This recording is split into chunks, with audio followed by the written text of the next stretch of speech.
que l'espace du futur, c'est pas là où on était esclave du travail traditionnel, mais on a beaucoup plus de liberté, dû à la technologie qui nous aide à être libres.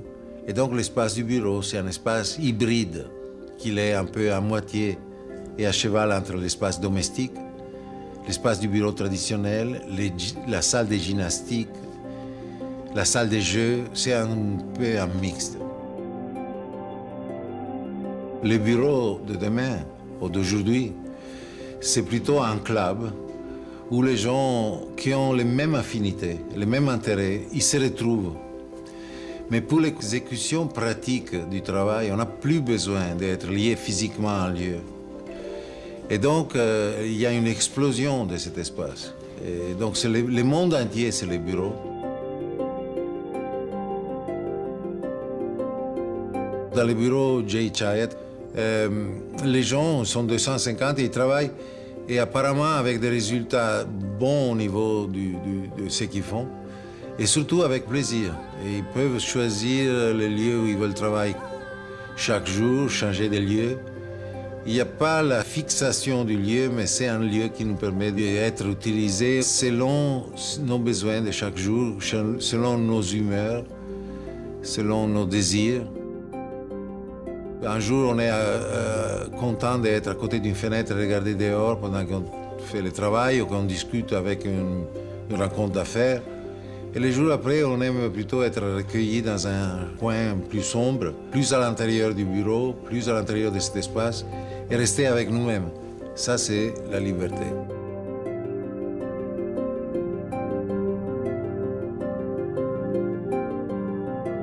Alors, les moyens qu'on a aujourd'hui nous donnent cette liberté. Et les matériaux doivent être des matériaux qui permettent, disons, la joie, qui permettent la découverte, qui permettent la stimulation de la tête des gens.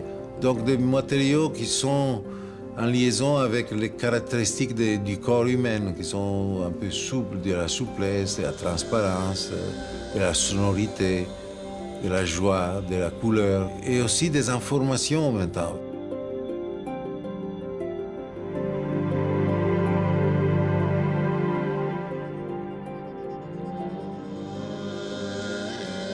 Alors, c'est un lieu, il est plein de petits renseignements. Je me souviens que quand j'ai fait le plancher de ce lieu, j'ai eu envie de mettre un dessin par terre avec une flèche, la direction de Venise. C'était une référence à moi.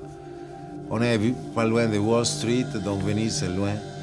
Mais je pensais qu'un jour, ça fait plaisir à quelqu'un de savoir que moi, je l'ai fait, que j'étais de Venise, et que Venise se trouve par là.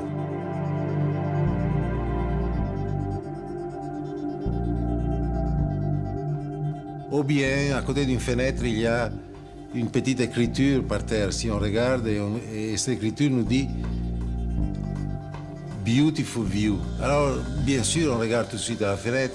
Ce sont des dimensions qui nous aident, des petites choses qui nous aident à mieux passer la journée.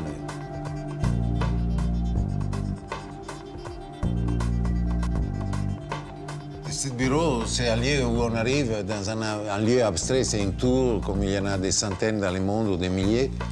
Et on arrive à un certain étage et là, il y a une explosion de vivacité et une explosion d'énergie d'une certaine façon. On sort de l'ascenseur et tout de suite, les planchers commencent à nous dire il faut aller dans cette direction si vous cherchez l'accueil. Et donc, on suit cette flèche et on a quelqu'un qui nous accueille derrière une table qu'elle est joyeuse parce qu'elle est pleine de transparence, etc. Et d'habitude, il y a une jeune personne gentille qui fait l'accueil, mais en même temps, cette personne, elle est sous une lampe énorme qui forme des nuages. C'est la volonté de se souvenir aussi qu'on est à l'intérieur. Et dès qu'on rentre dans les bureaux, on commence à voir des gens il y a une grande énergie.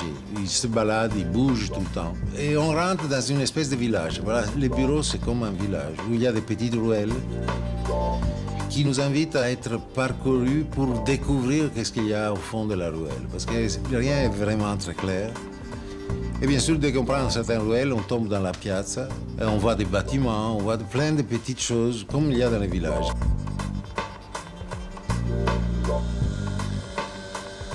Donc on tombe dans un bâtiment où il y a le mur qui est fait apparemment de briques.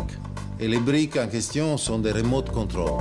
Ce mur, il nous dit quelle est la fonction de l'espace derrière le mur. C'est-à-dire qu'il y a des gens qui travaillent avec la télécommande, ils font des montages vidéo. D'autres espaces sont faits avec des bobines, des vidéos professionnelles. Il y a des murs, ça fait partie de la série diversifiée, où je pensais à un panneau avec des matériaux élastiques qui a un relief. De loin, ça donne l'impression que c'est une pierre. Mais si on regarde de près, ces reliefs sont des objets consommés. C'est-à-dire des brosses à dents qu'on a jetées, déformées, des tubes d'antifreeze. C'est-à-dire qu'il y a des objets de notre vie qui sont les objets que dans ce bureau, ils travaillent à promouvoir. Et quand ils sont promus, les gens ils les achètent, ils les utilisent et les jettent. Donc c'est l'histoire, la fin des objets qui c'est représenté dans ce panneau. Chaque panneau est différent. Donc il faut penser que dans le futur, de plus en plus, il y aura des gens, comme j'appelle les gens du tiers-monde, qui représentent aujourd'hui les 75% de la population du monde. Si nous, comme créateurs, on continue à concevoir des projets difficiles, où la beauté, la perfection de la forme, c'est la condition, on fera toujours des projets qui sont très chers. Mais si, par contre, on pense que les réalisateurs de notre travail sont des gens justement du tiers-monde, qui ont, pour des raisons de vie, on n'a pas eu la possibilité d'aller à l'école, il faut faire des projets pour ces gens-là. Parce que je suis convaincu que chacun a la créativité. La question, c'est la sortir. Par exemple, à Child Day, le principe, c'est que les employés vont le matin avec leurs affaires, ils laissent leurs affaires dans un armoire et ils vont prendre leur computer et ils travaillent où ils veulent. Donc il y a une partie du bureau que c'est comme une forêt d'armoires qui ont la forme de visages différents chacun. Donc je fais ça avec des Mexicains. Moi je dis, c'est pas bien marché, on le fait comme ça. C'est pas la peine de le finir très bien. Vous faites ce que vous voulez, vous mettez les couleurs comme vous voulez. Je suis allé les voir après une semaine, je me souviens qu'ils avaient fait des chefs-d'œuvre. Pourquoi? Parce qu'ils avaient eu la possibilité d'exprimer leur créativité, leur identité. Donc ça, c'est un exemple de ce que j'appelle d'une façon un peu polémique mal fait.